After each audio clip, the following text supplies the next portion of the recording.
গন্তব্য এবং অনেক ক্ষয়ক্ষতির সূত্রস্থল, অথচ আল্লাহ তার বান্দাদের জন্য শুধুমাত্র পবিত্র পানাহার হালাল করেছেন এবং তাদের উপর খবিস দ্রব্যাদি হারাম করেছেন।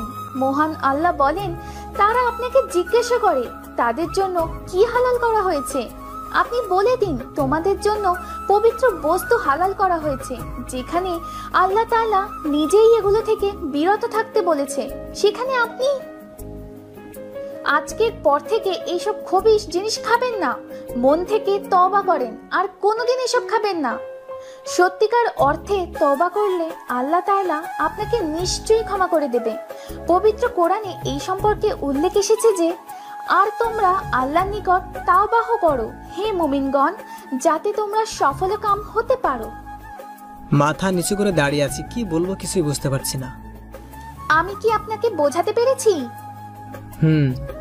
নিচে চলেন, সবাই আমাদের জন্য অপেক্ষা করছে। মাথা নাড়িয়ে হে বললাম। এবার সাথে নিচে এসে দেখি খাবার টেবিলের সবাই আমার জন্য অপেক্ষা করছে। আমরা তাদের সাথে বসে পড়লাম। খাওয়া দাওয়া শেষ করে রুমে এসে বসে আছি। কিছুক্ষণ পর এবার রুমে আসলো। আপনার কি এভাবে রুমে বসে থাকতে খারাপ লাগছে? ঘুরতে যাবেন? কোথায়? নদীর পাড়ে যাওয়া যেতে পারে। ঠিক আছে। আপনি রেডি হয়ে নিন, আমি বোরখাটা চেঞ্জ করে নিই। ঠিক আছে। অথবা রেডি হয়ে এভাকে সঙ্গে নিয়ে নদীর তীরের দিকে রওনা হলাম। কিন্তু রিক্সায় ওঠার পর পড়লাম এক মহা ভেসালে। রিক্সাটা ছোট হওয়ায় দুজনের বসতে অনেক কষ্ট হচ্ছে। তারপরও নিজেকে এবার থেকে দূরে রাখার চেষ্টা করছি, কিন্তু পেরে উঠছি না। দুজনের শরীরের মাঝে 1 ইঞ্চিও গ্যাপ নাই। এমন পরিস্থিতির সম্মুখীন আমি আর এর আগে কখনো হইনি, তাই একটু লজ্জা লাগছে। আমার চেয়ে ইভা আরো বেশি লজ্জা পাচ্ছে। ইভা মাথা নিচু করে চুপচাপ বসে আছে। নদীর তীরে পৌঁছানোর পর, আল্লাহ তাআলার সৃষ্টি কত সুন্দর, তাই না? আপনি কি জানেন, আল্লাহ তাআলার সৃষ্টি নিয়ে চিন্তা ভাবনা করলে সব পাওয়া যায়। যখনই সময় পাবেন এই আল্লাহর সৃষ্টির জগৎ নিয়ে চিন্তা ভাবনা করবেন, দেখবেন আল্লাহর প্রতি বিশ্বাসটা আপনার আরো মজবুত হবে।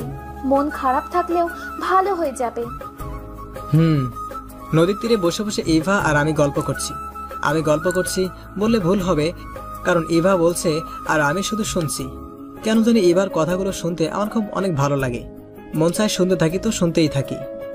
চলেন বাসায় যাব। এত তাড়াতাড়ি? আর একটু পর গেলে হয় না? কিছুক্ষণ পর আজান দিবে, বাসায় গিয়ে নামাজ পড়তে হবে। ও ঠিক আছে, চলেন। 5 দিন পর। আপনি কোথাও কি যাচ্ছেন? অফিসের জন্য রেডি হচ্ছিলাম, তখন ইভা এসে উপরের কথাটা বলল। অফিসে যাচ্ছি।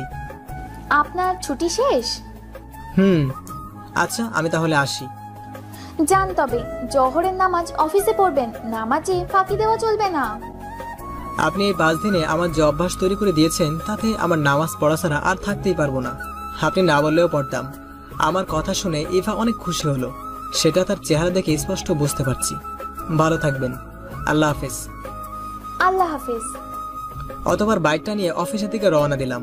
ইভা মেয়েটা আসলে অনেক ভালো। আমার ভাবনা যে এতদিন ভুল ছিল, সেটা আমি এখন হাড়ে হাড়ে টের পাচ্ছি। ইভাই আমার জন্য পারফেক্ট। ইভা আমার জীবনে এসে আমার জীবনটাই বদলে গিয়েছে। কি ব্যাপার শাহরিয়ার, এত খুশি খুশি লাগছে কেন? কি ব্যাপার শাহরিয়ার, এত খুশি খুশি লাগছে কেন? বউয়ের কাছ থেকে অনেক ভালোবাসা পাচ্ছেন মনে হয়। বউটাও পেয়েছেন মাশাআল্লাহ। খুশি মনে অফিসে ঢুকতেছিলাম, তখনই রাফি কথাগুলো বলল। ভালো ভালো, আপনাকে দেখে আমার এখন হিংসা হচ্ছে। কেন? কেন আবার? এই যে আপনি বিয়ে করে ফেললেন, আর আমি এখনো করতে পারলাম না। ও সমস্যা নাই, আপনারও খুব তাড়াতাড়ি হয়ে যাবে। নিজের কেবিনে এসে বসার সাথে সাথেই দেখি সব কলিগ হাতে ফুল নিয়ে আমার কেবিনে এসে উপস্থিত। ফুল কিসের জন্য জিজ্ঞেস করলে বলে তারা আমাকে বিবাহিত জীবনের শুভেচ্ছা জানাতে এসেছে। সকলকে ধন্যবাদ দিয়ে ফুলগুলো রেখে দিয়ে সবাইকে কাজে যেতে বললাম। অনেকদিন ধরে ছুটিতে থাকায় আজকে কাজের চাপ একটু বেশি, তাই ফোনটা সাইলেন্ট করে মন দিয়ে কাজ করছি। কাজ করতে করতে কখন যে আজান দিয়েছে বলতেই পারি না। ঘড়ি দিকে তাকিয়ে দেখে 2টা বাজে, তাই তাড়াতাড়ি অজু করে কেবিনেই নামাজ পড়ে নিলাম। নামাজ পড়া শেষে ফোনটা হাতে নিয়ে অবাক হয়ে গেলাম। এবার 20টা মিসড কল। ফোনটা হাতে থাকা অবস্থায় আবার কল আসলো, তাই তাড়াতাড়ি কলটা রিসিভ করলাম। আসসালামু আলাইকুম। ওয়ালাইকুম সালাম। আপনি ফোন ধরছিলেন না কেন? আসলে কাজের অনেক চাপ, 10 দিন ছুটিতে ছিলাম তো, তাই ফোনটা সাইলেন্ট করে রেখে দিয়েছিলাম।